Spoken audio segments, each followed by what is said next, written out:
Hello, everyone. This is Edo Ninja. And this is Crunch. And you are now listening to the Storm Connect podcast, published by the Central Arts Network. We talk about gaming topics and anime series of our own interests like RWBY, Final Fantasy, Persona 5 Royal, and so on forward. The goal that we aim to accomplish on every episode is to provide insights on these subjects that are usually overlooked to spread awareness and learn more.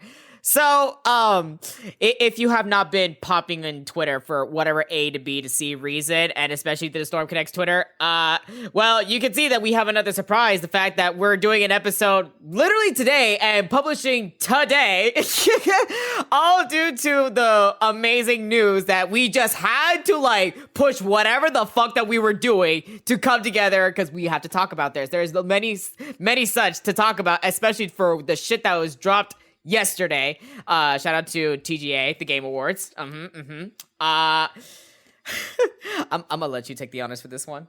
Bro, I don't even... Okay, so if you guys listened to it already, I kind of came out with a podcast, sort of, kind of talking my smack about the recent Nintendo news, and I'm still holding on to that, okay? I know this character that just got released is, amazing, but I still stand by what I said, and if you missed it, you can check it out. It's on Spotify, Apple Music, or Apple Podcasts and all that stuff. But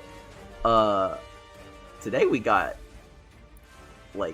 I don't even know how to describe this character, bro. It's insane that this is even in the game. This is a character that I set to the side, thought it was impossible. I know I said anyone could get in, but I feel like there are rules to this, but fuck my rules, because apparently Sephiroth is in Smash Brothers now.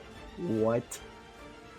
So, if you guys are listening to this podcast episode and not to the previous one that Crunch uploaded earlier today for, I don't know how you missed it, but I guess you missed it anyways.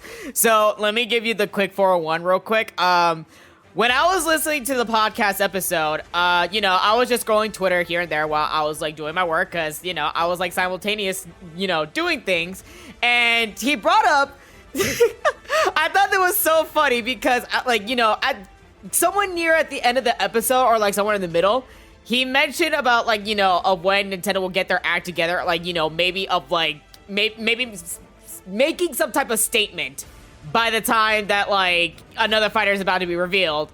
And then, yesterday they were like, oh, yeah, by the way, we're dropping a fighter. And I'm just like, oh. So about what you said yesterday and about what's about to happen. Yeah, you good there, friend? Dude, I was like, oh my god, you really would do that in a time like this. But I won't be mad at you because I am kind of curious, what character you're gonna come out with. But as I just did my podcast episode, bro, are you actually out of your mind? Come on, give me some room to shit on you guys a little bit, please. So I was like, all right, no matter who this is, still standing by what I said, but oh my god, I'm just gonna tell my side of it. I was in a call with a friend, not expecting much. There was a lot of talks about I don't even know why y'all think this, but Jonesy from Fortnite and Smash, maybe some me Trash. Costume rep, but that is cap. That is cap. Whoever thinks that is going to be an actual character... Actually, I shouldn't even say that. I'm not going to say that. I'm not going to jinx it. But you know what? That's what no, don't, no. I would actually jinx that. If I jinx that, I'm not going to look forward to that episode that comes out in the future. But oh god, the trailer literally opens up, and I'm thinking okay, this is overly cinematic. And I actually thought it was Monster Hunter because of the landscape, with the mountains and everything, and people were fighting on the ground. And I was like, oh... This could actually be Monster Hunter, which that would actually be a really cool rep. I would not mind that. But then I kept watching, and then, Galeem gets cut in half, and I'm like, okay, whoever cut that man in half got a big-ass sword. And then One-Winged Angel played, and I literally flipped my shit. My chair was on the ground, my setup was fucked up, my monitor was, crooked as all hell. I'm freaking out, going apeshit as if a caveman discovered fire for the first time. I couldn't believe it. I'm just in shock. Man said discovered fire for the first time. I am the caveman of this household. So I guess I'll indulge of my reaction of my circumstances and to the environment. All right.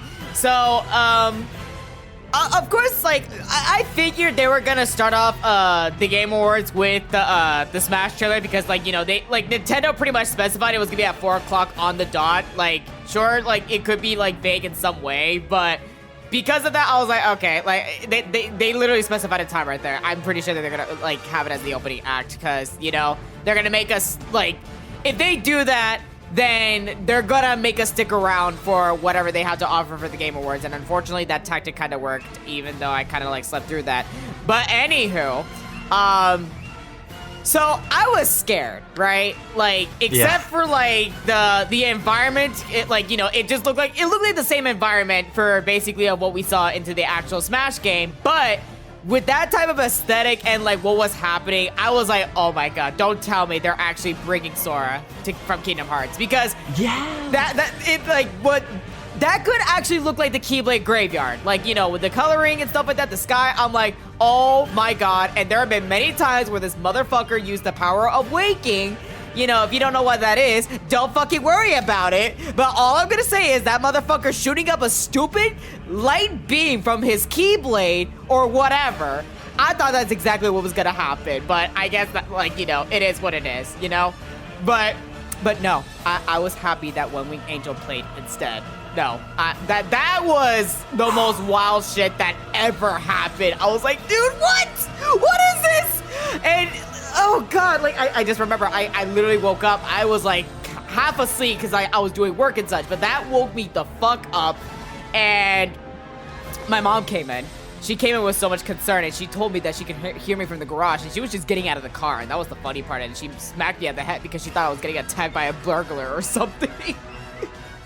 Dude, yeah, I even asked my parents, I was like, y'all didn't just hear that, like, bloody murder screaming from the top? And they were like, no. I'm like, oh, okay, so, but you can hear me at, like, 3:30 in the morning when I'm quietly whispering, playing, like, pot or something. And they're like, yeah. I'm like, all right, that's fair. That's fair. I get where you're coming from now. I see where your priorities lay now, in your listening ability. But that's okay. But, dude, like, you know what's crazy? Like, I was watching a Twitter video, like, about a couple months ago of, like, you know, when people make, like, fan-made, like, trailer starters, and, like, one of them was literally, like, if One Winged Angel started playing, but it played, like, for literally half a second. It was just the first note. And, like, when that happened in the trailer, I was like, oh, no way. Yeah. And he looks, you know what's crazy? So his model in the game, so, like, in the CGI cutscene, it looks, like, very close to, like, Final Fantasy VII Remake. But you know how he has that, like, dark, like, shade on his eyes on the actual character model? It kind of looks like him from, like, the original game. It's almost like they mixed two aesthetics, like the 3D modeling of the current, and then that, like, that vintage look of his face. Do you know what I'm saying?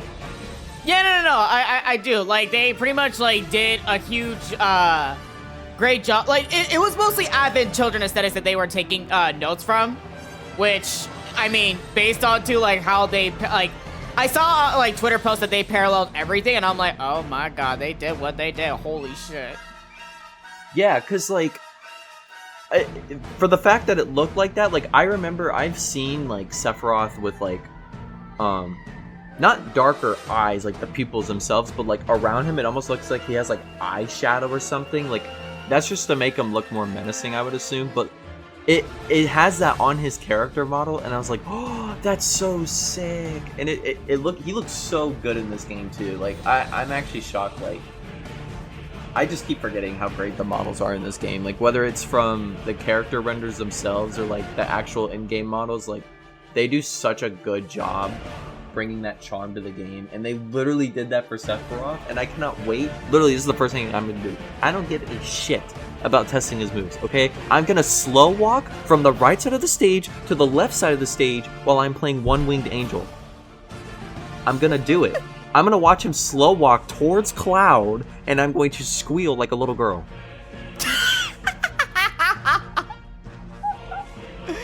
No, just the minute that it's about to drop into our Nintendo Switches, our copies of Smash, I'm gonna be in disbelief, man.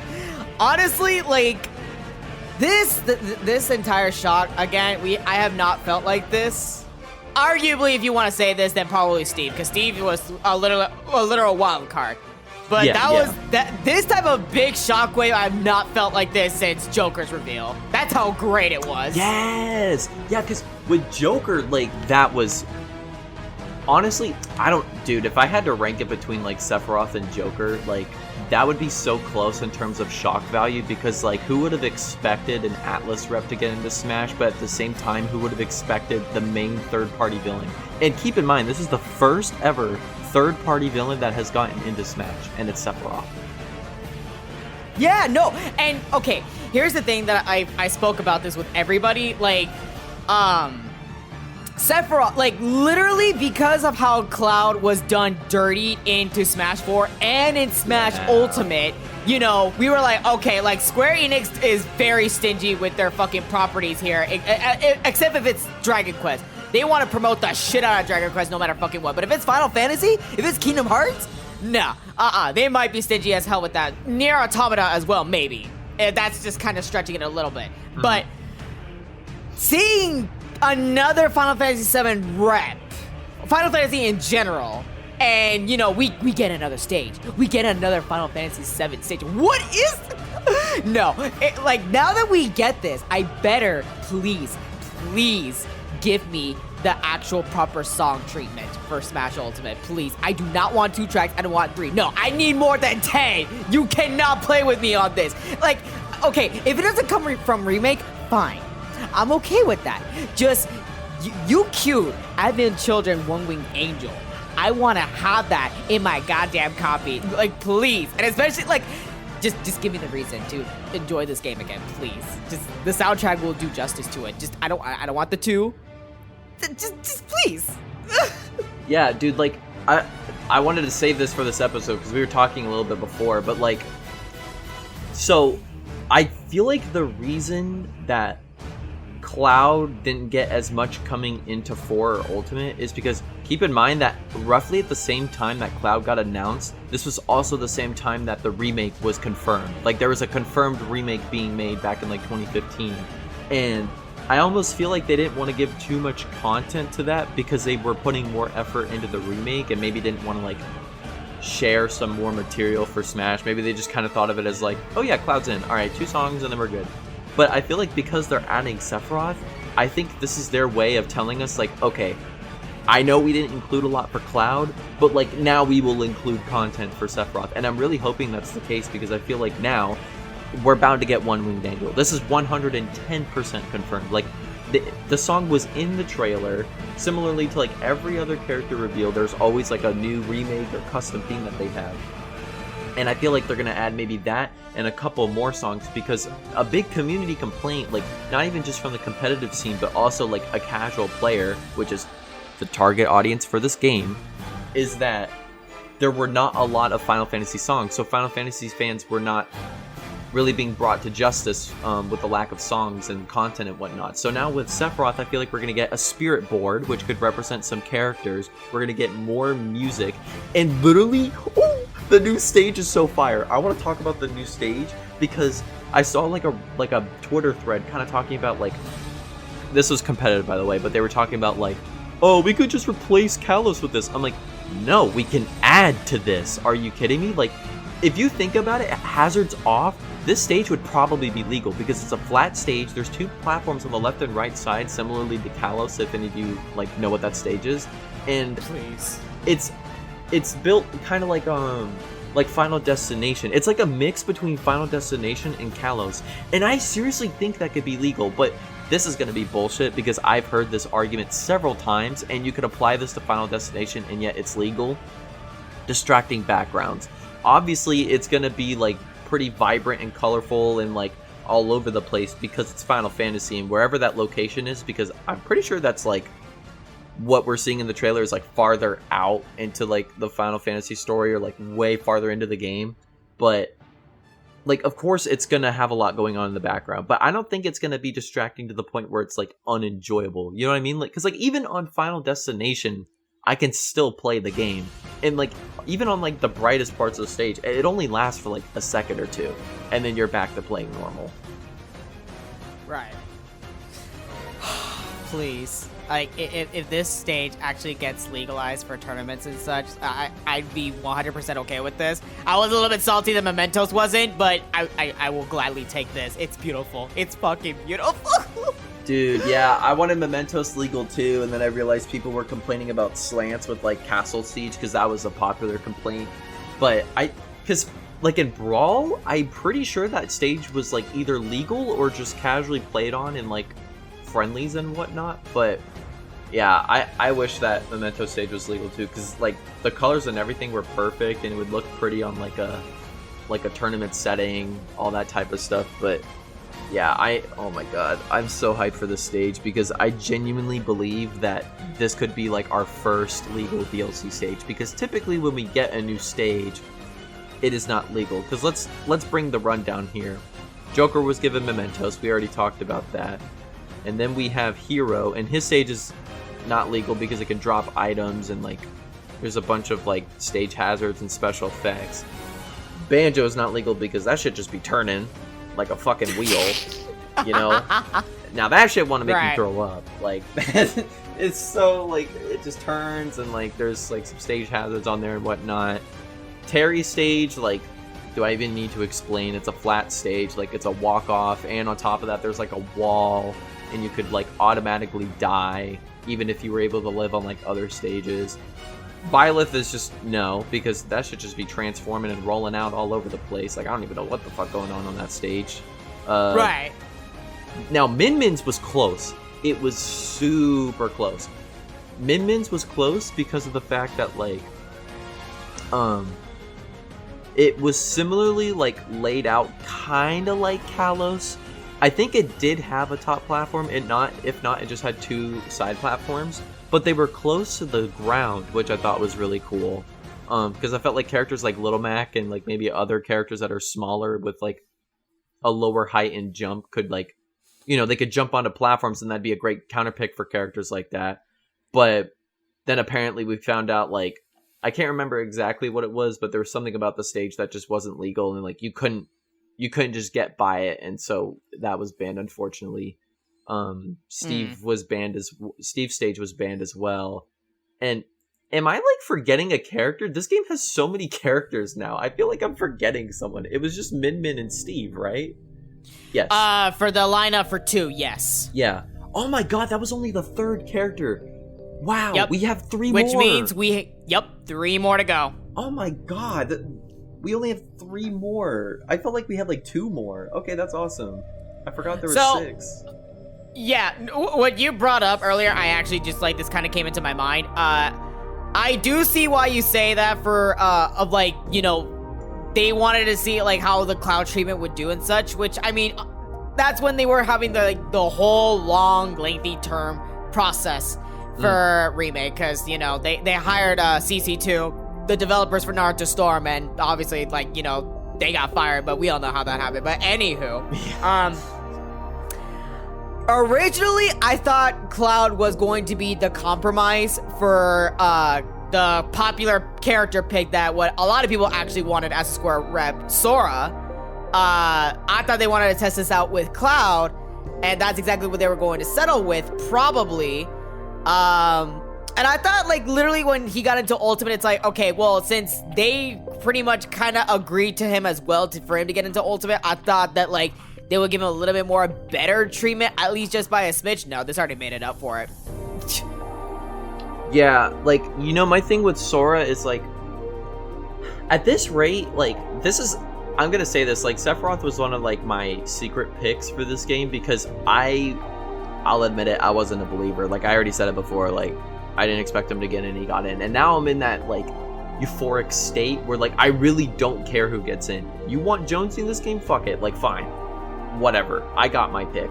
But the thing with Sora for me is, like, I have very conflicting thoughts about him, because I'm not, like, a big fan of, like, current Kingdom Hearts lore, and, like, the games recently have just been very lackluster. So it almost makes me, like, resent Sora, especially, like, with the way he was in 3, which we had already talked about before, I'm pretty sure. But on top of that, like, he'd probably be the next groundbreaking character. Like, if people reacted the way they did to Sephiroth, like, if they added Sora, that would be the #1 most talked about character to ever be added in Smash, because it is a constant coin flip for people. Oh my god, he'd be so sick. No, that would suck. You know what would happen if Disney were involved in this game? And it's like, I don't really know how much involvement Disney would have with this game if they added Sora. Because, like, I don't know how this works out, because it's like, you know, Square Enix and Disney both are part of Kingdom Hearts, because, you know, there are Disney characters. And Sora is part of this too, so technically he's kind of like, you know, shared between Square Enix and Disney. But it's like, I don't know how he would work in Smash in terms of like that share. Like, would this truly affect tournaments? Would the music be, you know, as we've had the problem on Twitch lately, the whole DMCA shit, like, would there be issues with his music in the game? Like, and how would people react? Because that is such a controversial character to add in a game like this. Yeah, no, you're right. There is a lot of share into this. Like, you know, there's Square, and then there's Disney, and ultimately, of course, one more share, which is, of course, I mean, he's already part of Square Enix anyways, but Tetsuya Nomura, because regardless, Sakurai has already mentioned, well, I don't remember if it was Sakurai that mentioned this, but, like, there was somebody that mentions, like, ultimately, like, if Sora were to get in, like, they would have to, like, do everything, of course, of what Nomura thinks that would be best, that would fit to Sora's style as of how he would in the original games, which I don't think that would be a problem, especially to how they've been giving these special treatment to the DLC lineup. It just really depends of how they do their compromises here and there, but it's a lot of hassle work, really, essentially.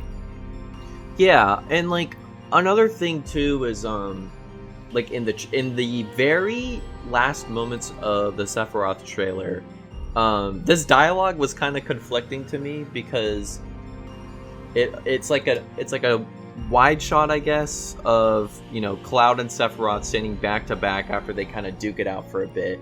And then it cuts to Cloud saying, "Stay where you are," or "Stay where you belong in my memories." And then Sephiroth turns and says, "I will never be a memory." And, like, you know, what game links to memories? So I'm just saying, like... Okay, hold on. No. Hold on, let me stop you right there. Let me stop you right there. No. I can 100% attest to this. That does not have any links or correlation to it. It might be a stupid stretch. I see your point on that, but that was literally like the lines reference from freaking Advent Children movie. I promise you that much. That's the stretch I was trying to make. I wanted to see if people would catch on to it. No, I don't. Oh God, no. But please, especially for like the game that we got earlier this year, for Kingdom Hearts. No, please, no. I can't have this. I'm tired of this. I honestly, like, if I'm being honest, despite the stretch that I just made there, like, I don't know if I really want him in this game, because, like, I'm not really about sacrificing, like, the amount of controversy behind that character. Like, if he doesn't get added in Smash, I feel like it's like a thing that's like, wow, he didn't get added into Smash, I'm Anguise, I'm gonna go on Twitter, complain, and then move on. But if he gets added into Smash, that is a long-term effect. And, like, you know, a character of that caliber would be good in a game like Smash Ultimate. Oh my, yeah. No, you have a point there. I'll put it this way. If Sora gets in, he gets in. I'm not, like, too crazy about it like I was in the past before. Mm-hmm. It's just that, oh God, I don't know. It's like what Crunch said earlier. It will be the #1 talked about thing, especially for, like, if him being, like, the #1 popular character pick for, like, among with the community at this point. It's just too much, man. Like, you know, it's one thing to add characters, like, you know, because Smash is all about, like, breaking the standards. Like, before Ultimate, it was Ridley's too big. They probably forgot about K. Rool. Banjo was owned by Microsoft. The Belmonts would be, like, kind of a shocker pick, and then Sephiroth, his sword is too big. But now look, literally all those characters I just listed are in this game now. And it's like, kind of hinting at, like, dude, really anyone could get into this game. No matter who you are, like, you could seriously get in if your voice is heard, or if the character's big enough. But man, like, I'm gonna keep saying it, it's too controversial to add Sora. There's way too many circumstances that would be met with his arrival in Smash. Like, I don't know, that's a super dangerous character to add in a game like this. I don't know how audiences would receive this. Like, there would be a lot of hype, and people that do like Kingdom Hearts would love to see Sora in this game. But my issue is, like, competitively, and like what we can do in tournaments with him. Like, is he banned solely because of the fact that he's owned by Disney and like we don't want to risk that, or like banned just because he's going to be too good at the game? It's like, I don't know. That if that day comes, I will be in a bomb shelter. Like, I will be hiding from the crowd. Oh no, you and I don't know. Well, actually, I know where I will be. I will be destroying the Sora's mains with my Sephiroth. Oh, so you're gonna be outside. I'm gonna be outside. I'm like, you know what? I was a true Kingdom Hearts veteran since I was 6 years old. Fight me. I will literally bring out the power of fucking Jenova in this bitch. Do not fuck with me. Bro. Damn, you're gonna be outside and I'm gonna be inside just chilling playing Sephiroth while everybody's losing their shit. It's gonna be chaos. Well, look, for me at least, I do not mind taking the pleasure of breaking people's hopes and dreams. Just like what Sephiroth said in the trailer, like, you know, let's finally bring despair into Smash. That line is so fire. I'm so glad you said something. It was so caliber. fire. And like, they literally like that trailer, they actually like replicated Advent Children from like the top to the end. Yeah, no, that's what shocked me. It's like the trailer. I said this on Twitter. Yeah, I said it on Twitter. But on Twitter, like, I basically said this is like the best character you can add, the best soundtrack on top of that. And because it's like a Square Enix thing, you know they're going to have CGI trailers on deck. Because this is the first time we ever get to see a legitimate trailer with both, like, you know, not just Sephiroth, but Cloud. Because when Cloud was introduced, like, back in 4, when they did DLC reveals, it was only, like, in-game stuff. It wasn't, like, as, you know, creatively well made, and, like, there wasn't a lot of production behind these trailers. But this is literally like an Advent Children scene, essentially. Like, you know, from Mario getting stabbed, then he's gone, and then we just get this fight break out between them. I'm like, yo, what is happening? I'm literally watching, like, the sequel or some shit. What is going on? Oh my god. Literally, like, Final Fantasy VII is gonna keep fucking popping the fuck off for the Final Fantasy series before 16 comes out. So I'm just so happy that it's getting this treatment that it really deserves. Oh my god. Yeah, like, at this rate, I just don't care. If this really is the last Smash game, you guys went out with a bang. I feel like, and I'm gonna go and say this, like, I do think this is the last Smash game. Because, like, why are they going so hard with these characters? And, like, how do you top a game like this? You go to Smash 6, then what? Are you able to bring some of these characters back? Like, what could you possibly do? Well, that's the thing, because, like, Sakurai mentioned before that, like, if there is enough demand for another Smash, he will make it, but he really wants to go all out on this one specifically, because in case that they do make the decision of making another Smash, there will not be another opportunity like this ever again. But it's like, okay, you say this, though, but it's like, this should be your last. I'm sorry, but this should be your last. And if there's like a newer console that just happens to, like, you know, get released that's like better than Nintendo Switch, or like, you know, that's supposed to be like, you know, the higher gen and such, just fucking port that bitch or remaster it. That's all. That's it. That's all you have to do. That's it. Nobody will complain after that. Like, if you were to, so Street Fighter kind of does this too. Like, I mean, obviously they're not going to do it now because, like, at this rate we're expecting Street Fighter 6, but like beforehand when they came out with the base game, it was just Street Fighter 5. And then as they went up throughout, like, years, now we have Champion Edition, which includes everything for base price. I think it's supposed to be like $60 or $40 for that game at like with everything included. And I feel like they might do something similar with Ultimate, whether they port it to a newer console, because I feel like there's a Switch Pro coming out, or if they do it with like a completely new console that comes out, or if they just do it here on the Switch, like maybe at the end of the second character pack and the final one they say like, okay, these are all the characters, now we're going to release a version of the game called Ultimate Complete, or, you know, something like that, where they include like all the characters, all the stages, all of the downloadable content that you could get, maybe minus like the costumes and stuff, but still, like, if that's a thing that they come out with, ooh, that would be insane. And like, I'm pretty sure it would get a art box rework, like with everything included. It'd be so crazy. You know what would have been so funny? What? Okay, let's put it this way. Let's say that they do make a remaster, okay? And I want to base this off with Sephiroth's trailer specifically and the lore of Smash Ultimate, because there's a little lore. It's not exactly crazy as Subspace Emissary, but let's just take this, okay? So we have this, we have all the Smash Ultimate characters that went out of their fucking ways to, like, revive everyone the same way of how they did in the first story. They pretty much did it again in the second story, just so they could take down the Galeem of Light and the Galeem of Darkness. I forgot what the actual proper term for that guy was, but, you know, you get my point. There was 2 boss fights that turned into 1 big boss fight later. Exactly, yeah. All for that shit to be shut down so fast with 1 single hit by Sephiroth. I would love it if we get a little bit of an update with that and we just all fight Sephiroth.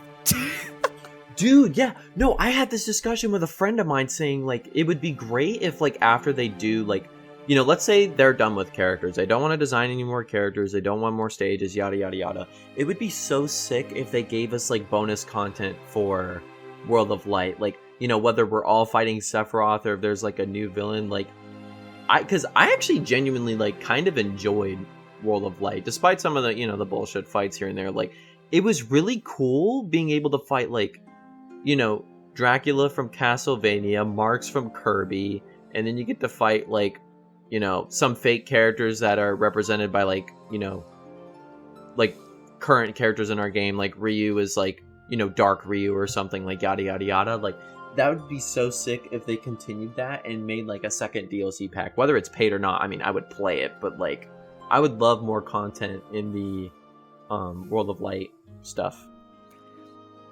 And, you know, like I said, have Sephiroth as the final boss, because, I mean, that bitch literally single-handedly took down Galeem like it was nothing. He did. He literally sliced him in half, and then his theme plays, and he's just like, okay, I'm here, hi. And Cloud's like, this motherfucker again. Oh my god, I thought I got away from you, bro. This bitch, I'm so tired of your fucking spotlight. I can't catch a break here. Dude, I wish that Sephiroth had said something along the lines of, no matter what universe you're in, I will always be there. Oh my god. That would have, honestly, I would have preferred that than the whole memory bullshit. Yeah, because then, you know, like, it causes the stretch that I introduced. Oh like, it would be so God. funny if he was just like, no matter, I don't know, what would Cloud say? He would say something along the lines of, like, why can't I escape you? And he just says, no matter what universe you go into, I will always be there with you. Like, it's kind of like a partnership, but it's, like, really fucked up. Always trailing behind him. Like, oh, that would have been so sick if he said that instead. There's another thing that I want to bring up in this trailer specifically that, like, I am surprised nobody was talking about, because I'm just like, what? Why are y'all giving attention to fucking this character? Give attention to this character here, okay? Like, okay, so I'm surprised nobody gave this spotlight, or like there has not been a single discussion of this, because they bothered the shit out of me. I don't know why people are like giving attention to this character specifically. Give attention to this character, okay? So in the trailer, everyone was just like, oh my god, like we see Banjo. We see Banjo in a Smash CG trailer. No, stop.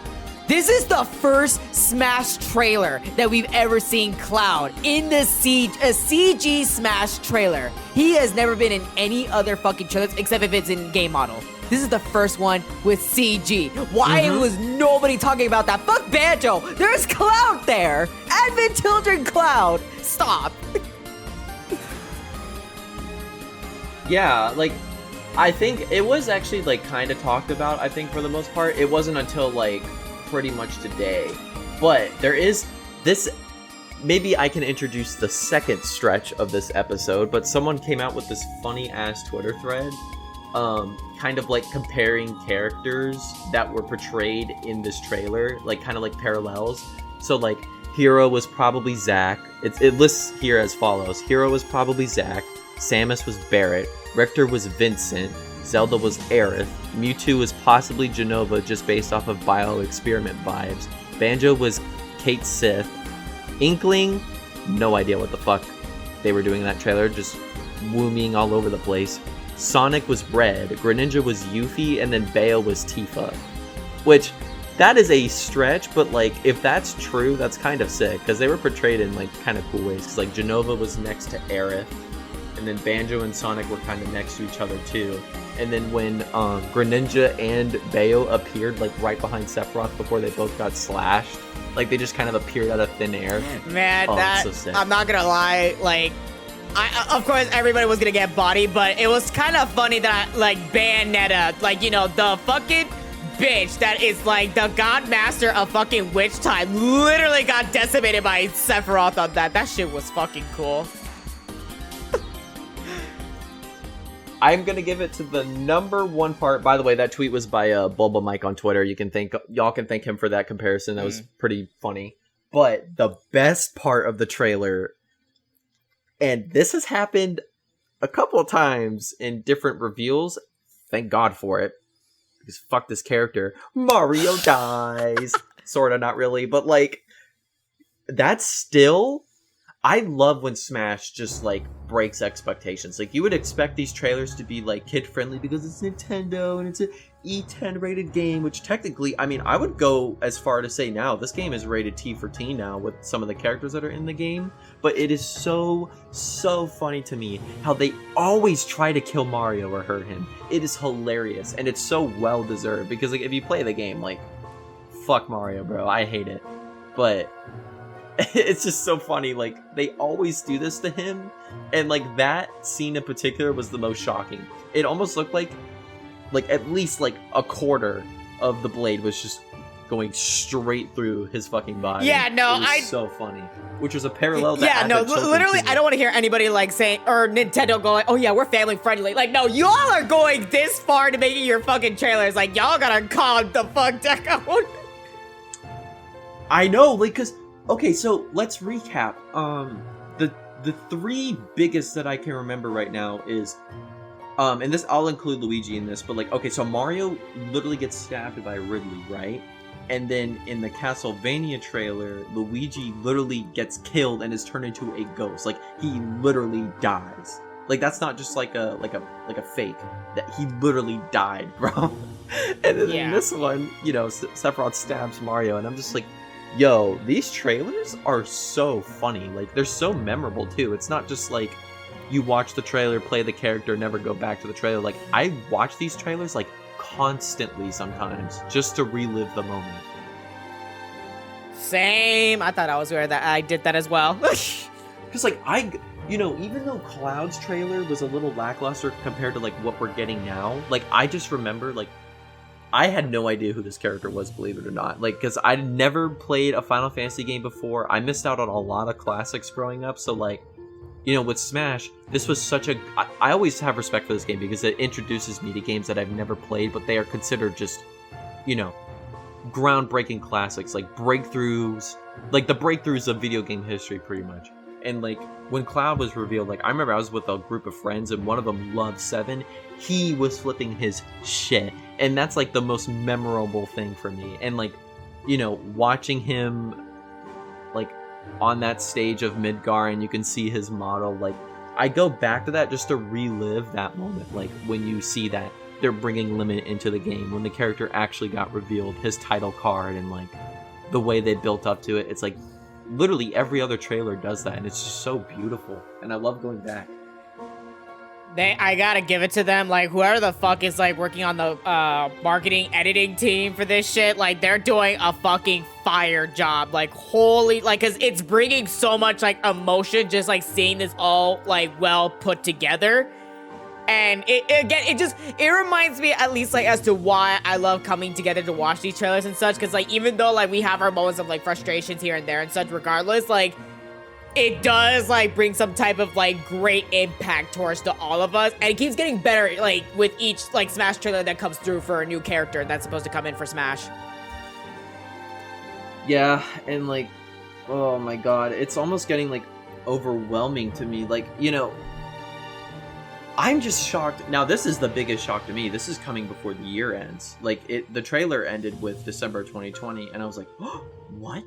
So we're getting news on the 17th, which is 6 days from now, which I'm going to be on vacation, apparently, for that, which is a little depressing, but, like, I don't care. I mean, I'm going to watch it, like, when that shit drops. But, like, no matter when this character comes out, like, in a deeper sense, I feel like there's some light for 2021. Like, I feel like we just got past the dark of the tunnel, and now we're approaching the light. Because, like, I feel like with a lot of our podcasts this year, they have been very, like, kind of depressing, wouldn't you say? Like, with my thing that I talked about recently, we talked about, like, what happened during the summer, then we're talking about COVID with the lack of episodes, and it's like, now I feel like we're on the home stretch to, like, peace or something. Like, we're finally getting what we all want. We might start to, like, look a little better for us now, whether it's, like, you know, real life or in, like, the gaming industry. It's like, I think we're getting somewhere. I feel like I'm being promised something, and we're probably gonna get it.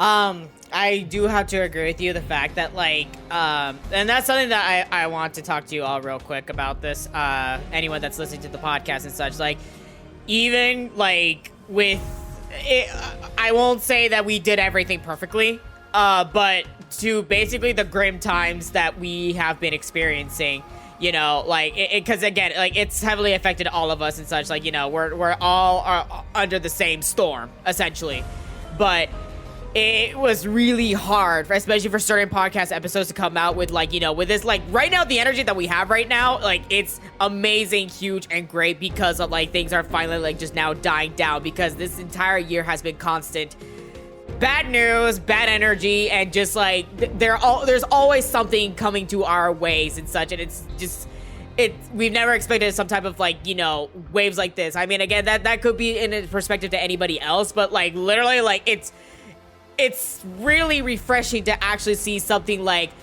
you know, not like so much toxicity coming out within the news media and such. Like, now we're kind of getting, like, you know, some good news. Like, there will be moments where, like, there will be some good stuff coming out here and there of, like, you know, of certain things, of events or something to get our minds off of, though. But, like, it's really difficult to counterattack with, like, the negative stuff that has taken a huge toll out of everyone. And especially with Crunch's podcast episode with, like, the recent one, like, that was just mostly of the shit that, like, you know, Nintendo was pulling. But leaving that as it may be, it's like, you know, we're finally calming down just a little bit, and hopefully it stays that way, and we can, like, make the greater leaps that we've been wanting for so long for all of us. So, and I hope the rest of you are doing okay, especially with this storm and such. Like, you know, you guys are staying safe and healthy and such. And hopefully, like, you know, for anyone that, of course, that's listening to this podcast right now that's interested in Smash, like, I hope it has brought some type of spirit out of you. Yeah, like, because, like, I know this character is super hype, and, like, I mean, this episode has been, like, nothing but just praise for, you know, Nintendo and Sakurai. Specifically Sakurai. I want to specify that. Specifically Sakurai for this new character. But, like, I still don't agree with, like, some of the practices that they go through. And, like, just to summarize it, you know, if you're not going to help us, don't stop us. I'm going to say that because, like, this community has a future, and it's always had a future. But it's just a matter of, like, letting us go and run free. It's like letting a bird out of its cage. Same scenario there.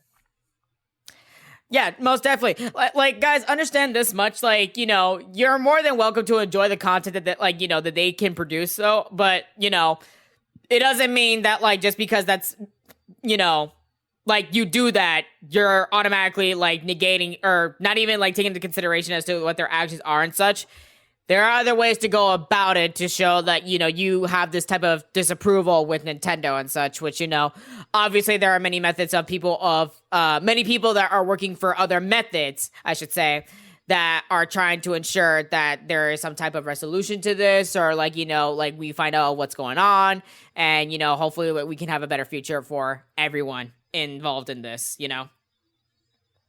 Yeah, I agree. And, like, I was actually trying to find this tweet, but, like, what you mentioned is also something that a friend of mine mentioned. Her name is B, and she tweeted this out, like, sometime yesterday, pretty much saying, like, you know, you can still indulge in their products, and, like, you don't have to hate them for everything. Like, it's that's just a natural way of business, you know, like your favorite business might, you know, go through some pretty shitty times and like do things that you might not like, but at the end of the day, like most of their products are still great. They're doing stuff for their customers and their fans and whatnot, even if they're not appealing to the competitive scene. Unfortunately, it's like, you know, at the end of the day, they're a giant company and probably one of the biggest gaming companies of all time, maybe even the biggest like right now, I'm not sure, but you can still like buy their products and whatnot. You know, if you want to do something about it, like you kind of have to go for their income a little bit if you want to make a change. Like for example, I mean, if you just want to do this like mass like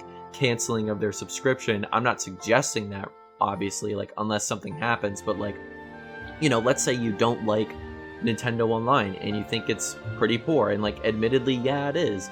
Maybe some people might go out there and cancel their subscriptions, and then it's not just a particular individual, but it's like a mass protest of people unsubscribing from Nintendo subscription because they feel that they are not getting the benefits that they deserve.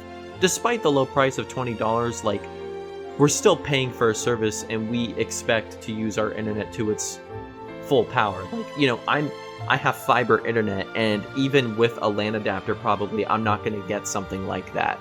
And I still struggle to play against people that are like near my city. It's super inconsistent. Like sometimes I'll be able to play Edo with ease, and then sometimes I'll play my friend who's literally like 10 minutes away from me, and it will just lag constantly. Like it makes no sense. And he also has fiber internet. Like, why is this happening?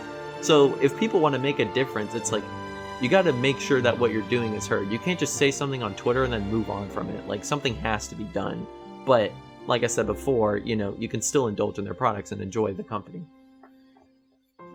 Yes, and that's something that I wanted to say. Like, you know, just everybody, like, when you think about this, do not, like, have some type of shame towards it. Like, it's okay. Like, I mean, if you get judged by it, then, I mean, again, that's on them. Like, you know, they have a whole lot of...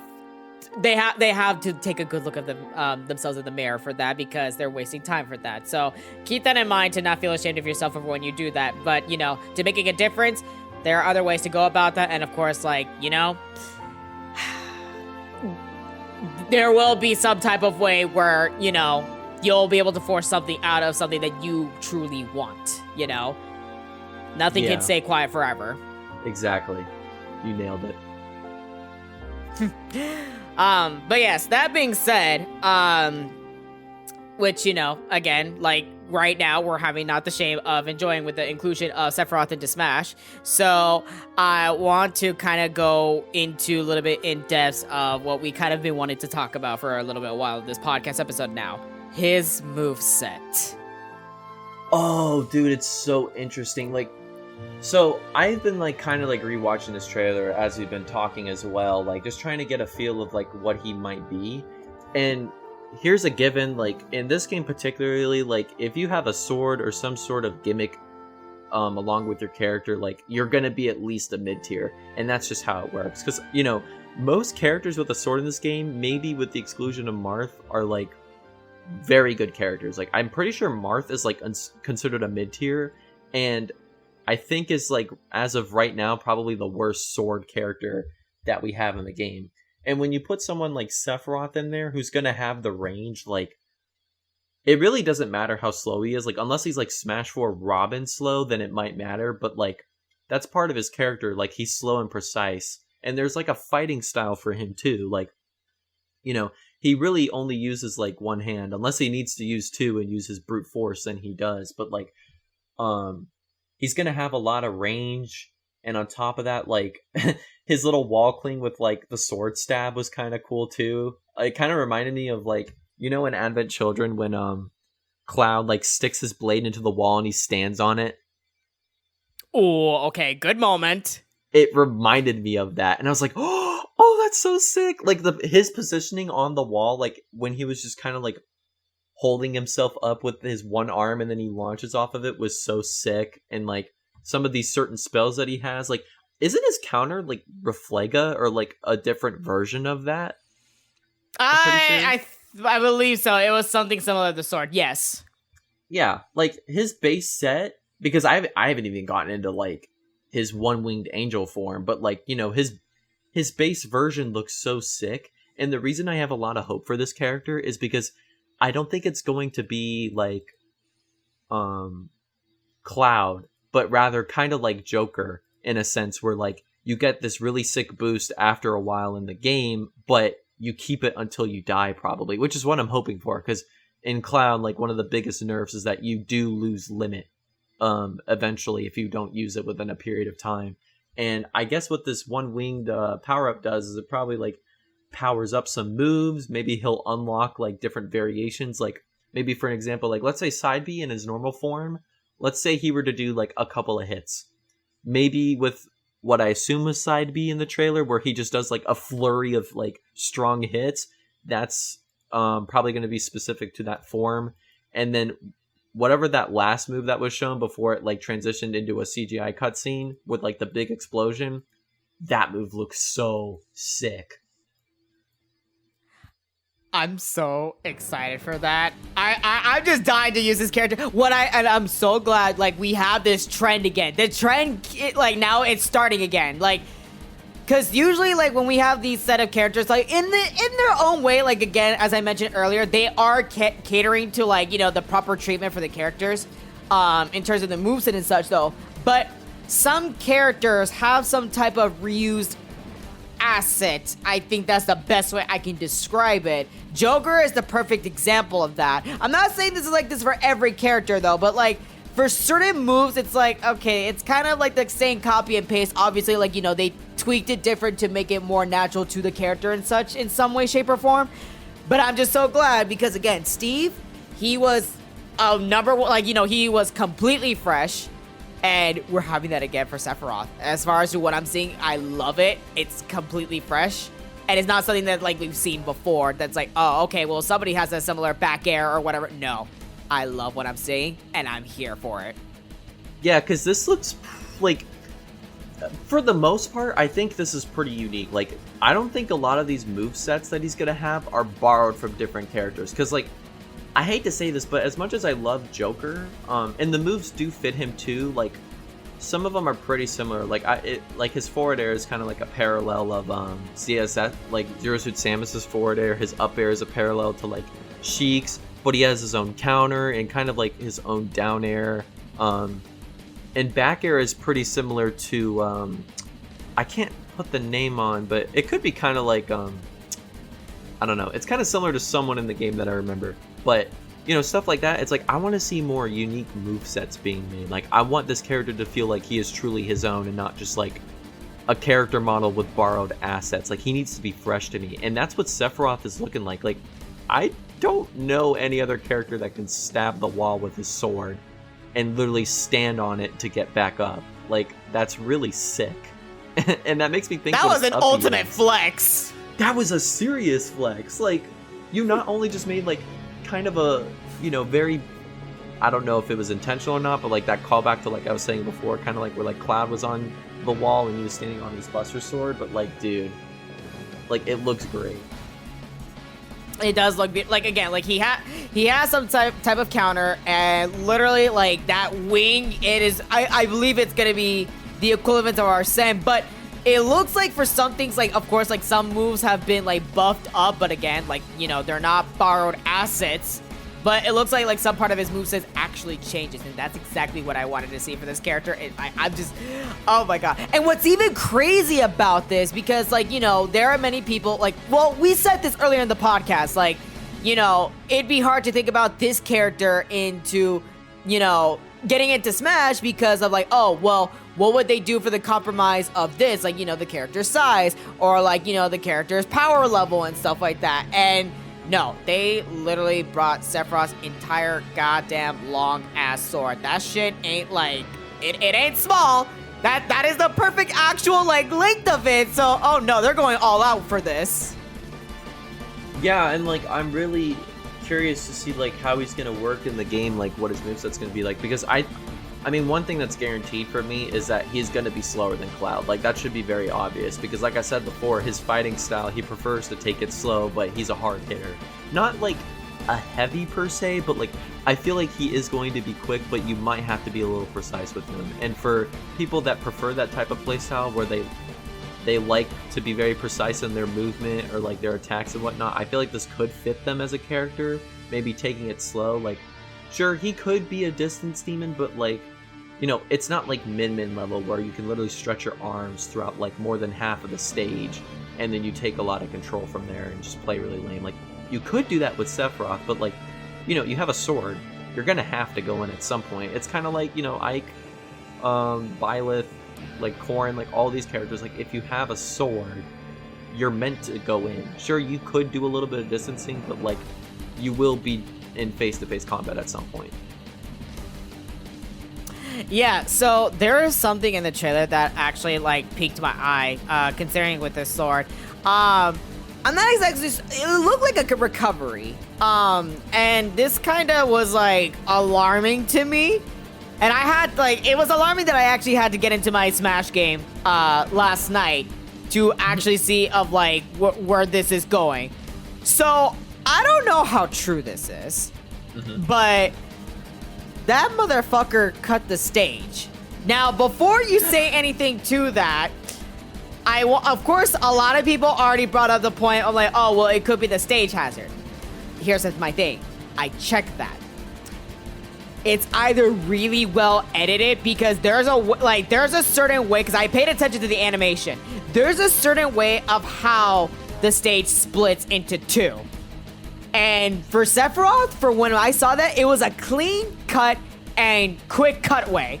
For this, for the Midgar stage, it kind of like it slants a little bit from the two, and it kind of makes some type of, I don't know if the jiggle effect is the right way to say it, but it doesn't have the same animation cut of what we saw in the trailer, essentially. So it's either well edited, or Sephiroth can fucking actually cut the stages whenever the fuck he wants.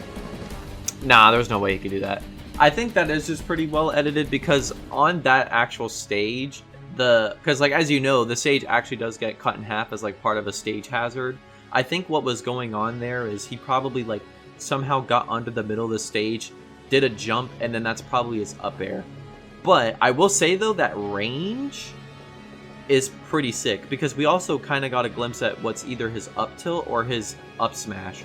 Like, I mean, you kind of have to expect this from Sephiroth, but the range is gonna be pretty insane.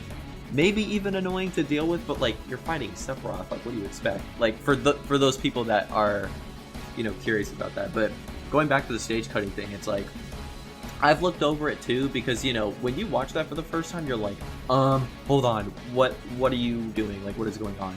If you go to like a certain frame within the trailer, like you can see that the stage is already like glowing, like kind of fiery hot, like as if it's after it's like post-cut color. And that's part of the stage, like in the middle of its like splitting transformation. So I think it was just really well timed, like with the cut, because as I'm going through here right now, it's like I'm going frame by frame. If he really could cut the stage, I think there would be a lot more like flashy animations to go along with that. Besides the fact that he cut it, like maybe his sword would also turn like a brightish like yellow fiery red, but it doesn't. So it looked like really close though, I will give it that. I know, because I had my eyes wide into that, because I'm just like, oh my god, if this motherfucker can do that, he's either gonna get banned, or like the entire fucking rule set for the competitive scene is gonna have to change up to something like as grand as that. But dude, literally imagine if you could do that. Oh my, you know what? I would abuse the shit out of it. I'm like, oh, you think I'm gonna be dead after this? No, let me just put you at a huge inconvenience. There, now I split into two. What are you gonna do about it, bitch? Let me just camp you out with my long-ass sword. Like, literally imagine you ruin someone's advantage by just going under the stage and cutting it. Oh my god, that'd be so funny. Oh, and like, it doesn't get repaired until like close at the end of the game where like you both are about to die, and it's just like, oh, well. Yeah, and like another thing I like about this character, because like I do like complex, unique characters getting into the game, but it's like, I just want to like play a pretty simply designed character where it just matters about like their attacks. Like, because my problem with Steve is, for me, like, I did not have the time or energy to like go into like, you know, when to farm for materials, what's the best material at this percentage range, when should I do this or that, block combos to like extend combos and stuff. And it's like, for people that are dedicated to do that, they'll push the character farther, and also like they'll probably master their, no pun intended, their craft with the character. But I also just kind of like characters like Sephiroth that are like, they're unique. It could be a sword fighter, true, it could be a brawler, but like they have their own simple mechanics, and then you can just easily start playing the game with him. Man, I'm just...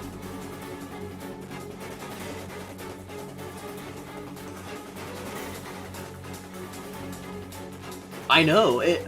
I almost, what's crazy? Like normally, like I would be saying, like, oh man, this looks fan made, but no, this looks so official. Like I oh my feel God. the need to like, rub my eyes every time I watch. Man, like I was talking to my friend. I just can't wait for it to come. I'm so glad that like I'm actually surprised that like they announced him so soon, and he's most likely gonna be released this month.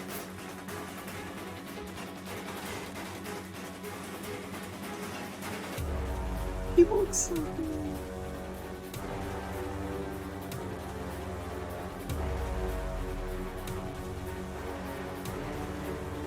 I know, like that's...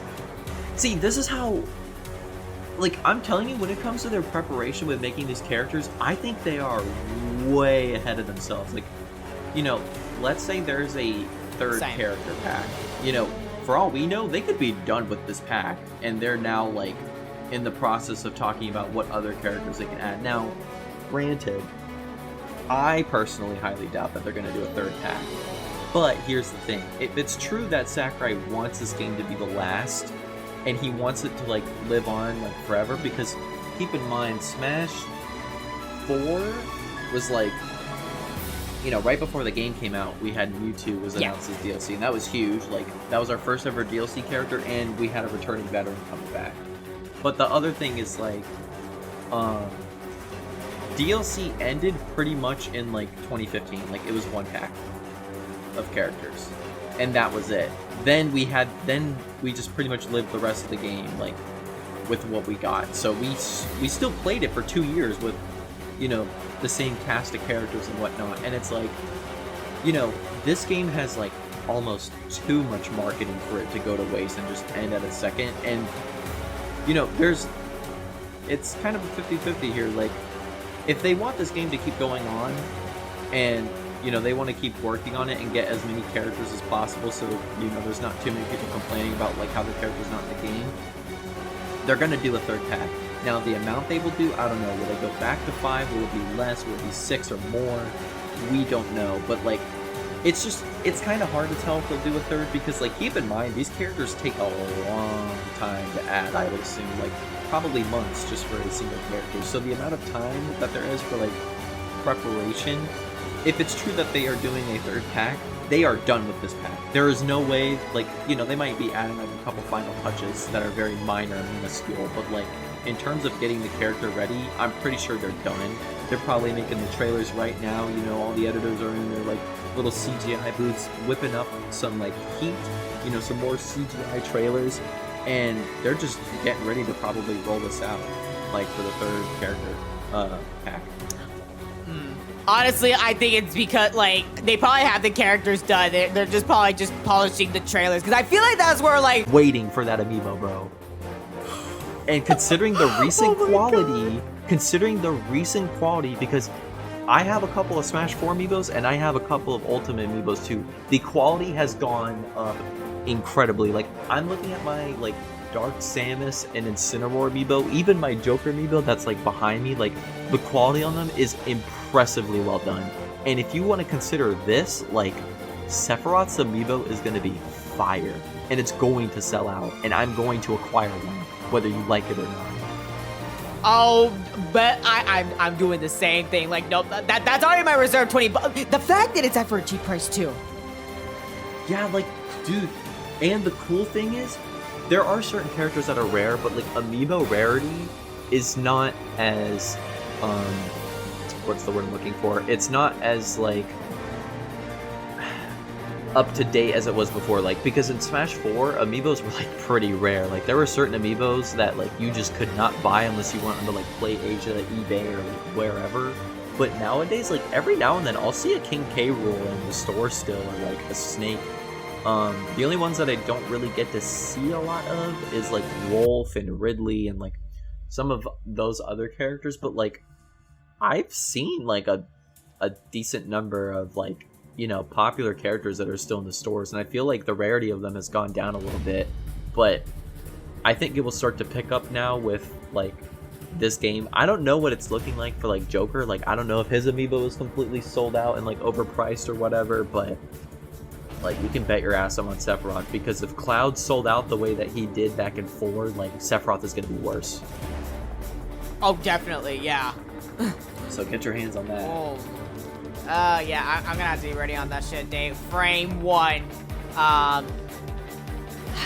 But yeah, no, God, I actually just totally forgot all about that until you mentioned that. I'm like, oh crap, that's right. They're doing an amiibo of that shit. That's gonna be fucking insane. Yeah.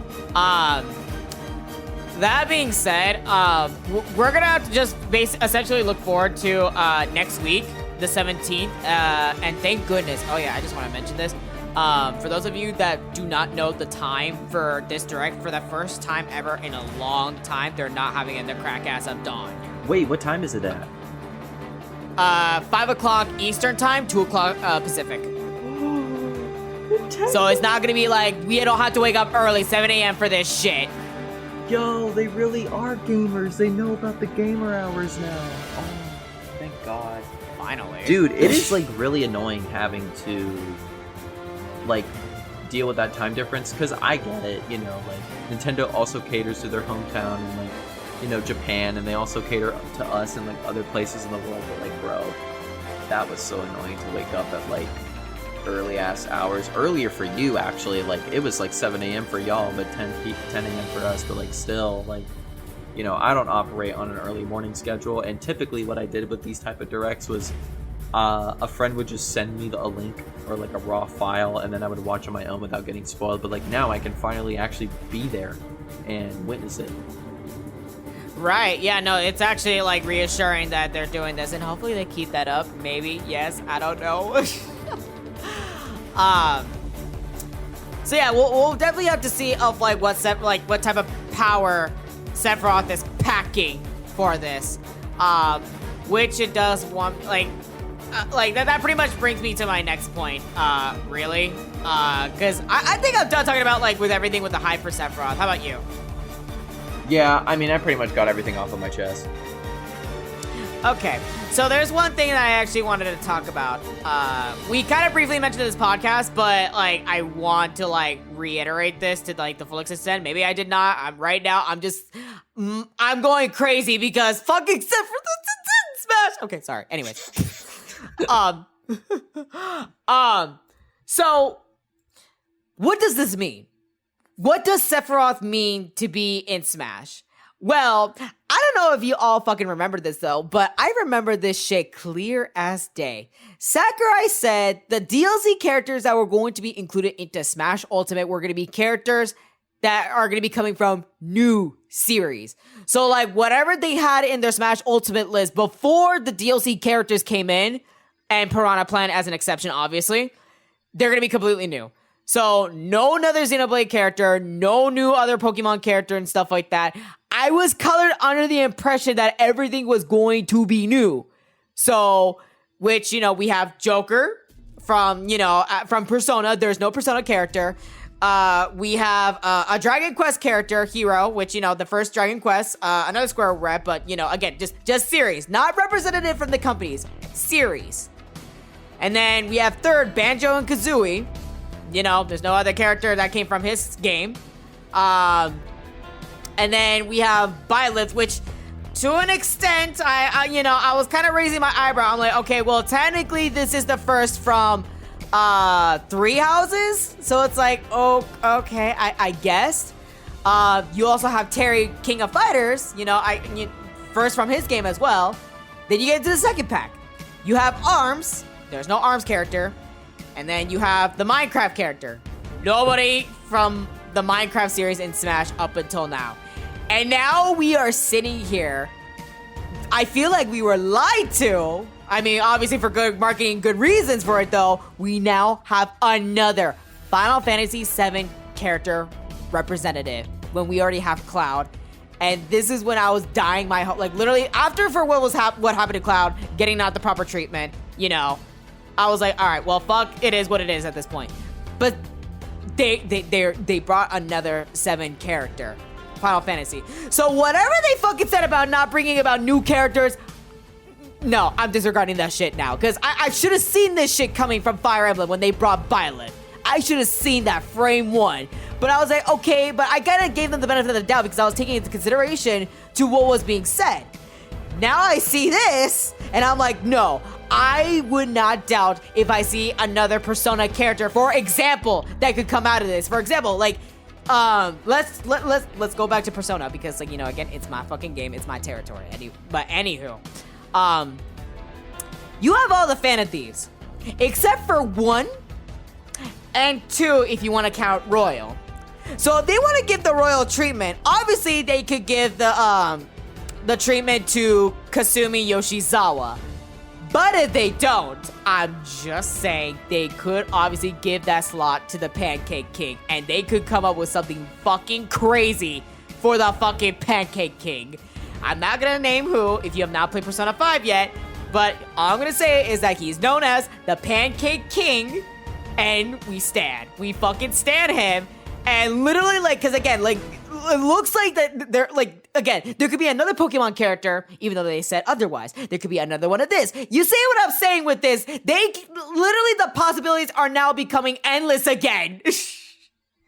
Yeah, like, because I go back to it again, like, it's really unpredictable, like, who they can add. And, like, on top of that, like, I want to mention this, too, like, another important factor in these character additions is the Mii costume fighters, because now, holy shit, this would be fucking nuts on the 17th at, 5 p.m. or like whenever that direct is coming to us in my time zone. They wrap up the Sephiroth showcase. They either release it right after the direct or they give us a date specifically. They go to the Mii costume section, and Jonesy from Fortnite and Sora are Mii costumes. Oh my god, you did not just say that. Dude, imagine. Oh my god. Imagine if that's what they did to Sora. Like, they made him a Mii costume. You know how many people would literally lose it? Like, whether you're laughing or you're angry, you're gonna lose it, bro. And imagine, like, the only song we get is, like, Dearly Beloved from, like, Kingdom Hearts 1 or something.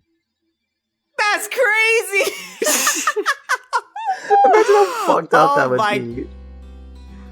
Oh my god, that's right, yeah, because they're gonna be doing another set of that. Oh my god, what are they doing? What are they doing? Oh my god. Yeah, I know, like, dude, like, because every Mii costume, because, like, back then in 4, like, I think they recognized, like, everyone just did not give a shit. Because, like, really, it's just a costume on top of, like, a character. Now, yeah, I'm kind of interested in a particular character. I don't know. Here's the thing, though. Like, I don't know why they would be added as a character, because it comes from a game where, like, he doesn't really get a lot of shining light in, which I'm talking about Geno from the Mario RPG series. This is a long time, like, wanted character for some reason. Can't tell you why. But in Smash 4, he was a Mii costume. So basically deconfirmed for the game. And I want to say this too, but similarly, Inkling and K. Rool were also costumes in 4. And we have yet to see Geno. Which I'm thinking, like, there's 2 possibilities. One, this could be the direct that confirms whether we get him or not. Because I want to go back to your point that says we are going to be adding more characters from different series. Now, despite the fact that they've kind of, like, not fully promised us that, like, because, they brought back Sephiroth, and then they also brought back Byleth, like, because those are from series that we already have in the game, and they are technically new characters. But there's still some characters that do get representation from different series, and we have not seen a Geno costume yet. And I want to say this too, this is essentially going to be a Square Enix themed direct. Because if you think about it, like... Oh, that's right! Yeah, because if you think about it, like, this is also a high possibility. We could get a Tifa Barrett costume as well. Whether it's, like, you know, fully decked out like Sans, or if it's just like a, you know, like a hat and a head, but you can still see the face. Like, we're gonna get that at some point, which leads me to believe, like... Because you know how they always have that one big Mii costume reveal that's, like, you know, fully clothed down. It looks like its own model. Oh, that's right. Oh my god, I didn't realize that till you said that. It could Fuck! be Geno, dude. They could either deconfirm it here, or they can add someone else, which then leads me to believe that Geno is gonna be in Smash at some point, probably. Because why the fuck would you not make it a costume? That's so obvious to do right now. Like, it's Mario RPG, it's Square Enix owned, or originally was at least, I don't know if it still is, but, and it's Geno. You added him as a costume last time, but look what happened to K. Rool in England. Like, there's patterns. You're right. No, you are absolutely right. Fuck. Oh my god, no. Oh, everyone's gonna feel some type of way after next week. Oh, fuck. Oh god, I was so blindsided of the hype of Sephiroth. I forgot about the whole amiibo thing until you brought that back up. And now the Mii costumes that, you know, we're now having some type of emotional attachment to a huge extent, as if another Smash Fighter is about to be revealed. Oh, fuck my life. Yeah, so I'm curious, because, like, okay, so the biggest Mii costumes that we have right now that I can think of are, it would be Sans, Cuphead, and then there's one more, but, like, for some reason I literally just forgot, but, like, it's another big-ish one. Oh, Jesus, who is it? It's freaking, The Fallout Boy? Yes, the Fallout Boy. That's the other one I was Yeah. thinking of. They call them, like, something else. I don't really care, but, like... Oh, Vault Boy. That's what it was. Never mind. Vault Oops. Boy. Yeah. No, you got it. I mean, you figured it out before I did, but, like, yeah, like... Yeah. Like, basically, we're getting another big Mii costume. Now, you know... It'd be kind of sick if we got, like, a full body of, like, either Barrett or Tifa, but they will more than likely probably be their own Mii costume characters, because they're going to also relate to the series that the new character comes from. So, like, you know, why would you do that? But at the same time, like, because damn, what could you possibly add now? God damn. They're gonna keep going with this shit, man. Oh my god. They're gonna go ham. It's hard for my... Yeah, no, it's hard for even for my head to wrap around all this now. Whew. Okay, no, they have to talk. No, I mean, there's Geno, but I'm kind of hoping for some type of Kingdom Hearts talk into this, but just a little bit with the beef. Now, the only reason I would... See, I would actually like Sora as a Mii costume, because at least you kind of confirm it for some people that there is some sort of representation there. But, you know, like, at the same time, like, that would still cause a lot of controversy. But, you know, the thing is you add him as a Mii costume and not a character, because with the character, we're promised many things. Like, we are promised a stage and music. And, you know, we live in a time right now where music is quite valuable, and also can either bring a lot of luck or a lot of bad luck to, like, Twitch channels. So, like, you know, let's say you're in finals and there's a Sora that makes it, and then he counterpicks to, like, Omega, like, I don't know, fucking, like, Omega, like, whatever stage from Kingdom Hearts they decide to use. And then the music plays and they get DMCA'd. Like, that would be bad. Oh god, and knowing of how everyone is, like, you know, how Twitch and, like, basically how copyright is becoming a little bit more stingy, it's like, oh god, we can't even stream at all at this point. Yeah. You know what I just realized? For the Mii costumes, you brought up Tifa and Barrett. what if they used their polygons from the actual original game as the costumes? That would be perfect. That would have been like the icing on the cake if they did that rather than like trying to replicate from remake. That would be awesome. Dude, that would be so sick. I would love that. Oh my god, that would be so hype. And they can make it work. They could, because you could condense them to a size that works for Mii's, because if you use like their actual models from like remake, it wouldn't make sense and they would just look out of place. But like the polygon models make so much sense and that'd be so cute. Or like they could do like Aerith. Oh my god. That'd be so Yeah, that's what I'm funny. saying. Like, they're gonna give it the proper treatment. If like, oh god, I swear, if I predicted this for next week, y'all heard me what I said here. Essentially, we're getting at that Sephiroth just saved Final Fantasy's inclusion in Smash. Like, he's getting us what we deserve now. Literally, not just them updating the game with new content, but them adding this character now has just given me hope that like we're gonna get more than what we got before, and I'm all about it. Speaking of treatment, I almost forgot about this, but there's one more thing that I actually wanted to bring up before we end this podcast. Yeah. I don't know of how much they're doing this, but Cloud is getting a Final Smash update. Oh, so I wanted to talk about that, but I completely forgot about that with what we've been discussing already. Like, yeah, it's so cool because, so if you guys kind of remember this, like, there's like a couple Easter eggs in this game, like between Pit on his on that Palutena's temple stage where like he has that like random dialogue and stuff, and then there's also Fox. I think Fox and Falco have different victory lines for each other, like it's directed toward each other. So I'm thinking like, on top of this Final Smash, because I'm pretty sure Cloud's new Final Smash is only based around Sephiroth, but maybe like in the victory screen and whatnot, they might have lines for each other now. That would be so cool. The Smash, like, finally being updated, like Cloud's getting some type of treatment. He better get buffed with this one too, I'm just saying. But that type of treatment and like, having the victory lines with one another. Oh my god. And this is exactly what I wanted to bring up too, when I was talking about like any character could get in and such, especially for like the reoccurring series. Like, if they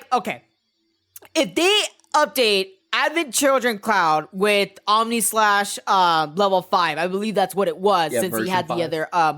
other version 5, there you go, with the other sword. They could literally update some other characters that, like, literally, again, like, I'm gonna go back to my game real quick. I'm sorry, but I'm not gonna shut the fuck up about my game. Persona 5, they could update the soundtrack list with, with the royal such. Some other characters could have, like, more soundtracks in the list. Like, why not update it with that, Because that's pretty big, like, a huge leap from a Final Smash, and, like, we're getting more songs from it and such. Like, it's a really, like, weird, makeover update, but it makes sense, especially for that. So it's like, why not take advantage out of that? Yeah, exactly. And I think it's, honestly, if what's going to happen is true, I think this is better than just getting the update already from the get-go, because had we gotten more songs, I don't think Sephiroth would actually be in this game. I know that sounds like a stretch there, but like, I mean, really, if you think about it, like, Sephiroth is the key to expanding Final Fantasy content, because now we have a whole new stage. It's not even that, like, he gets added from a previous series, and then he just kind of has, like, okay, we already have Midgar, so you can play on that. Like, no, we literally have a new stage, and I think that is so crazy. So, I genuinely believe, like, if you go out of your way to add a new stage, you definitely went out of your way to add more music. There's no way. There's no way you just did stage. And that's what I'm saying. It's like, there should be like more treatment for this, because like Smash Ultimate has like a huge ass fucking soundtrack list. Why not update some more with that? Like, because it's like, why not? Yeah. Fuck. That just like, see, that just gave me like the shining light of hope. I'm like, please give this type of hope to other like characters. Please do that. Like, like even if you're not gonna release another Smash character or whatever, it'd be nice to have some type of regular updates to it, just because then you guys can make that type of small deal, you know? Yeah. Fuck. Whew. I'm Oh so my excited God. for this update. Same. Like I don't give a fuck about what the patch notes are, because I'm all about to be Sephiroth, and especially do like what we could do with the characters now, and it's just Sephiroth. And whatever Mii Fighters, I'm excited for next week. You know, we're in a phase right now with Smash where it's like, okay, so this is patch 10.0. Like, this is our first double-digit patch, I think, that Smash has, like, ever gotten. Because I'm pretty sure the farthest we got in...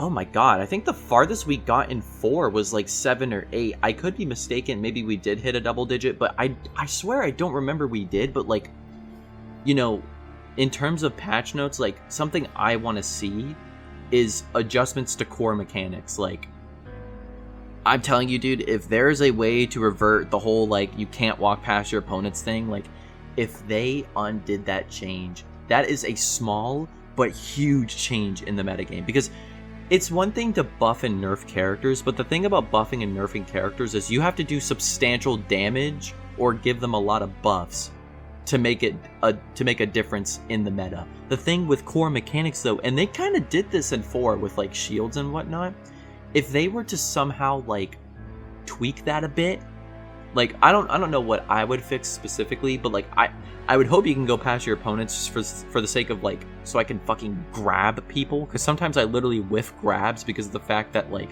I'm being pushed back. If there is any way that they undo that, and then maybe make some, like, other minor adjustments that I'm not thinking of right now, like, this could be huge. Like, I think this is, like, the patch to do something big on. Like, you know, there was 7.0, 8.0, like, a lot of characters got fixed up and buffed. I think really the only thing that they could do is, like, you know, if they wanted to, they could adjust Joker and make him, like, less of a threat with Arsene. Like, if they end up, like, nerfing damage or doing something with him, or if they do something with Sonic, I don't really know, like, what you could possibly do. If they fix a character that's just kind of, like, random and buggy, like, this game, for the most part, with characters is pretty well balanced. Now, it's just a matter of, like, saving the game and messing a little bit with the mechanics. Like, I really hope they do that, because this game seriously needs to be touched a little bit on that aspect. So, I just want to give you... I wanted to wait till you were finished. I double-checked of when was the last Smash 4 update. You're going to be surprised on the number, because you were way off. What? Wait, what was it? It was 1.1.7. I forgot that's how they did it. Oh Yeah. my god, I forgot that's how they did it. It was so low. And looking at the list here, there ain't that much. There was not that many updates for Smash 4. Like, we're only like a couple years into Smash Ultimate, and we've had more updates than Smash 4 already. Yeah, no, because, okay, so I remember now that's how they did it. Like, they didn't really do it off of whole numbers, because now we kind of have a patch set that makes sense, because, like, typically, here's how it goes. Your first main number, so let's say this is 10.0.0. This is what we're going into. 10.0. That number, that first leading number, is an indicator of new content, which could include, like, characters, stage, music, Mii costumes. Like, it's the next chapter in Smash. The second digit, which is in the middle, let's say that's 10.1, I'm pretty sure this adjusts, like, you know, it could adjust, like, core mechanics. So maybe it won't be immediately in here, but if we were to get, like, a 10.1 and they somehow, you know, like, buffed or nerfed characters, they adjusted Sephiroth if something was wrong with him, if they fixed core mechanics, like, I'm gonna say for, like, the 17th billionth time, they're gonna do it there. But the last number, now, let's say if it's, like, 10.1.1, is mainly, like, bug fixes. So I think they kind of did it weird this time. They did it, like, 10.1, or 9.1, I think, or 9.2, or something like that, when they were fixing, like, very, very minuscule changes. Like, it wasn't anything major. It was just, like, fixing bugs and glitches that, like, Steve had, because, like, that's a new character, and, like, the mechanics are so new that obviously you're gonna run into bugs. But, like, that's pretty much, like, the consistent number lineup that we have. Because in Smash 4, it was just, like, you prayed for each patch. No matter if it was, like, oh, we have a little patch coming out tonight. People were like, oh my god, please fix this and that. Like, now we have an actual time frame and like, you know, we can expect certain things out of like each patch that comes. So with characters, I think it's going to be more specific just to adding Sephiroth in there, maybe adjusting some characters and whatnot if they end up doing that, whether we get some nerfs or whatnot. Like, I just want this iteration of the game, this 10.0 patch, whether it goes to 10.2 or whatever the fuck, I want there to be significant changes, and I want them to be good changes. Seriously, yeah, you are spin. I agree with you. Yeah. He's spin! Honestly, because like you're bringing Sephiroth. I'm just saying, you can't just like do that and then the rest be like minuscule. Like there's gonna have to be some type of like great changes to it as well, and hopefully like it could actually like bringing something fresh and new to the table, and it should be treated as such to the rest of the atmosphere of Smash Ultimate. Yeah, I am so excited for this patch because, like, I'm telling you, I said it earlier, there is light at the end of the tunnel. This game is in a very dry state, and really, it's just because of the pandemic, bro. Like, if we had tournaments, this game would still be popping. But, you know, due to Nintendo Online and, like, a lack of tournaments and there's not a lot of competition, it's a very stale game for a lot of competitors. Even casuals, not... Now, casuals are still playing the game at, like, a similar level, but, like, really for competitors, like, it is a struggle. So if this is the patch to turn it around and we somehow get out of this pandemic and we go back to playing at events, like, I am so pumped for what is going to happen.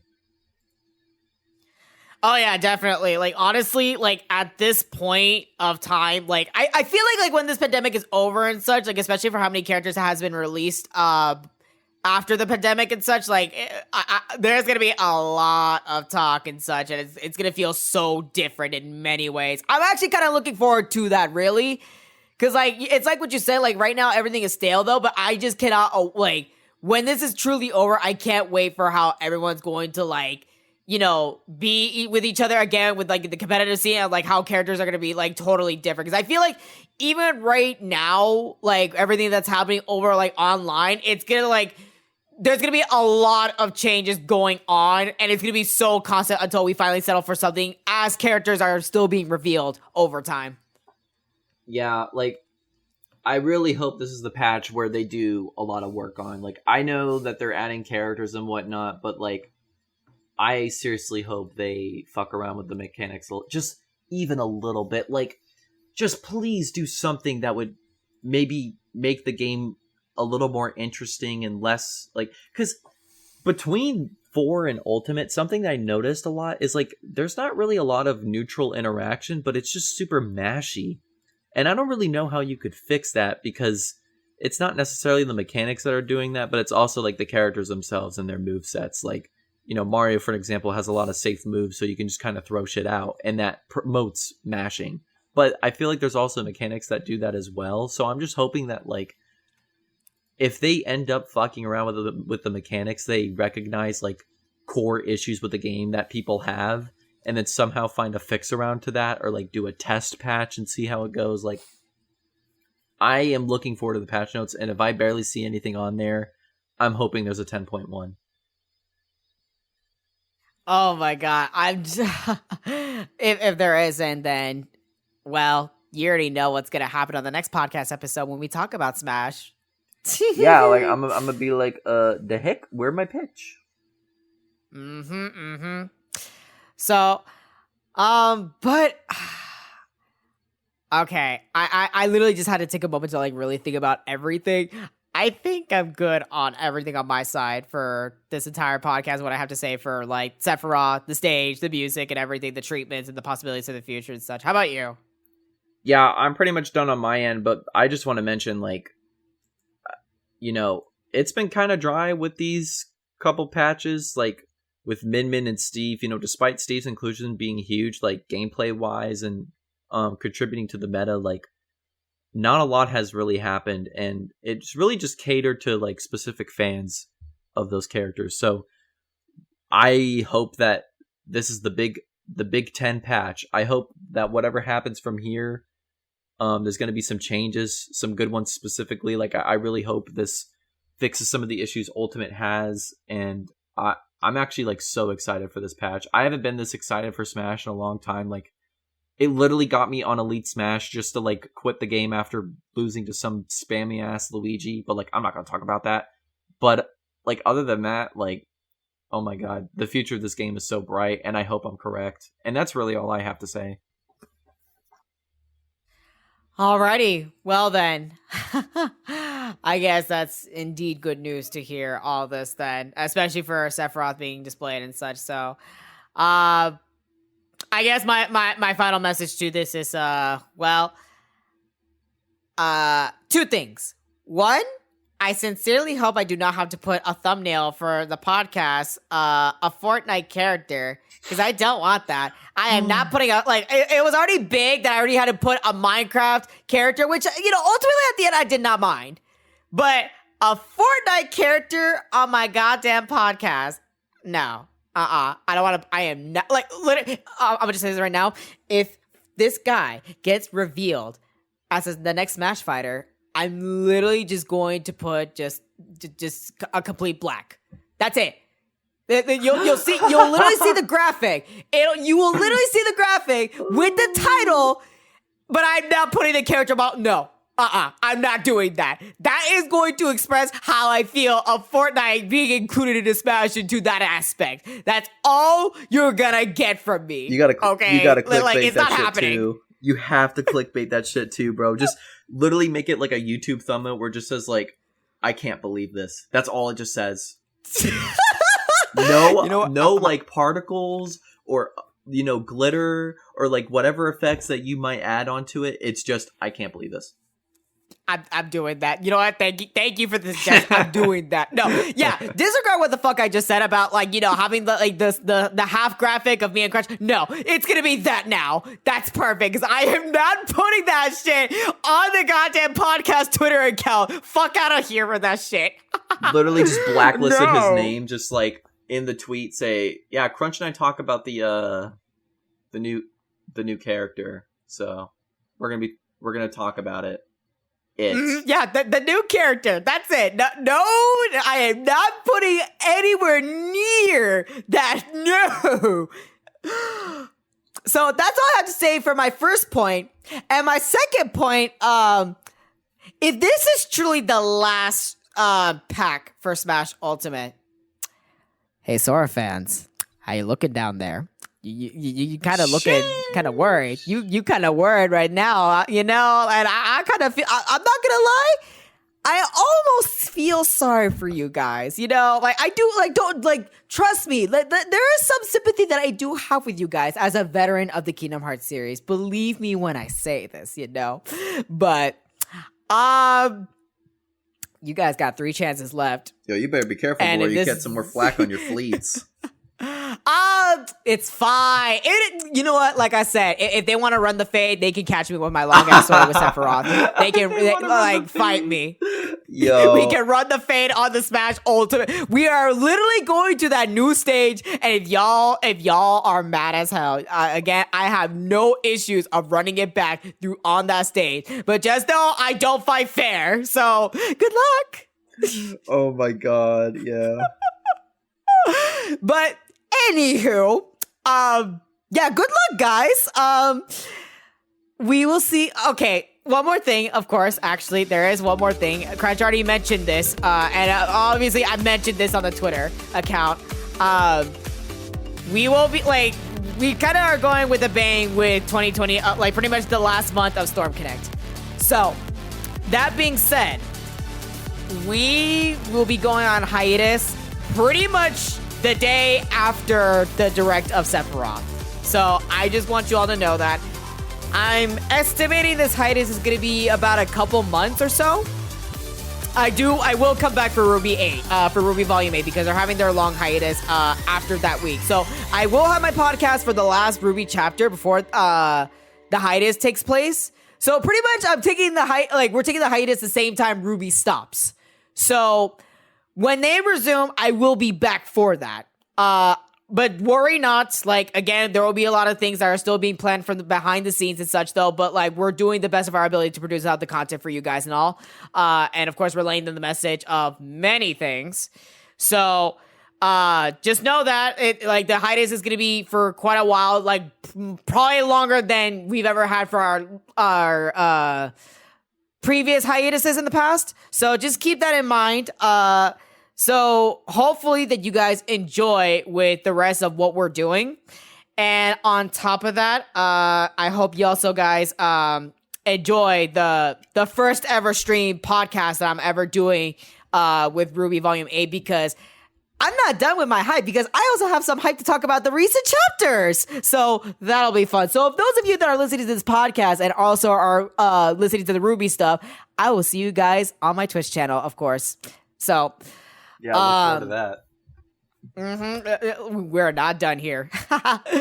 But yep, that's all going to be for the podcast episode. If you're listening to the show on Apple Podcasts, be sure to leave out a 5-star rating if you enjoyed the podcast. Hit up the Storm Connect Twitter at Storm Connect EN or other platforms this podcast is on for the feedback of the show. And of course, lastly, our merchandise is also being pulled out soon.